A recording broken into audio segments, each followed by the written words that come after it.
প্রথম তিনটি কেন্দ্রেই আজকে তৃণমূলের জয় জয়কার, এবং পরের দফাতে আস্তে আস্তে যে বিজেপির কোন জায়গায় পৌঁছায় সেটাই আজকে শুরুটা হলো।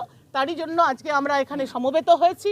আমাদের প্রার্থী রয়েছেন এবং আগামী দিন মানুষের উন্নয়নে মমতা বন্দ্যোপাধ্যায় মামাটি মানুষের সরকারের সাথে সাথে জলপাইগুড়িতে যারা 100 দিনের বকেয়া টাকা সাধারণ মানুষের আজকে পেটে ভাত মেরে যেই সব সাংসদরা জিতেছিলেন এই তিনটা কেন্দ্র থেকে, তাদেরকে বিদায় দেওয়ার দিন আজকে শুরু হয়ে গেছে, সেটা আজকে প্রমাণিত। ভোট গ্রহণ পর্ব শেষে শুক্রবার রাতে জলপাইগুড়িতে বিজয় মিছিল তৃণমূল কংগ্রেসের। এদিন জলপাইগুড়ি জেলা তৃণমূল কংগ্রেস সভাপতি মহুয়া গোপ সাংবাদিকদের মুখোমুখি হয়ে বলেন, জলপাইগুড়ির মায়েরা দুহাত তুলে আশীর্বাদ করেছে, আর এর মূল সাফল্য লক্ষ্মীর ভাণ্ডার।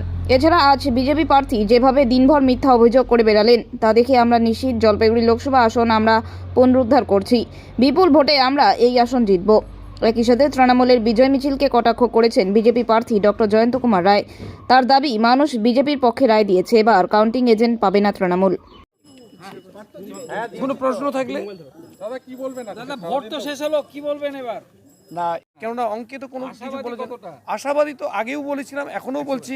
আজকে সারাদিনের যে ভোট গ্রহণ পর্ব যে শেষ হয়ে গেল সেটা প্রমাণিত করে যে আমরা যে আশাবাদী যে কতখানি ছিলাম এবং সেই আশাটা যে পূরণ হতে চলেছে সেটা প্রমাণিত হয়ে গেল। আমি যেটা দেখলাম আর কি, আমাদের কর্মী সহ আমাদের কর্মীরা যারা রয়েছেন, নেতৃত্ব যারা রয়েছেন আর কি, সবার মুখে প্রথমেই দেখি আমি একটা তৃপ্তির হাসি। আমি অনেকগুলো বুথ আমি টাচ করে এলাম, সব জায়গায় যেটা দেখলাম, আর যেটা আমাদের মাননীয় আমাদের সভাপতি যেটা বললেন আর কি, মহিলারা মানে দারুণভাবে এগিয়ে এসছেন তারা। এবং বাংলায় আর কি, বাংলায় এবার যে মহিলারা যে রোলটা প্লে করলেন আর কি, সেটা আমরা খুব অভিভূত। উন্নয়ন এবং লক্ষ্মীর ভাণ্ডার, এই ভোটটা যে লক্ষ্মীর ভাণ্ডারের ভোট হয়ে গেল, মহিলাদের ভোট হয়ে গেল, সেটা প্রমাণিত। আর যেটা যে শুরুটা যে ভালো হলো প্রথম পর্যায়ের যে ভোটটা, এটা একটা কথা আছে, the good beginning is half done আর কি।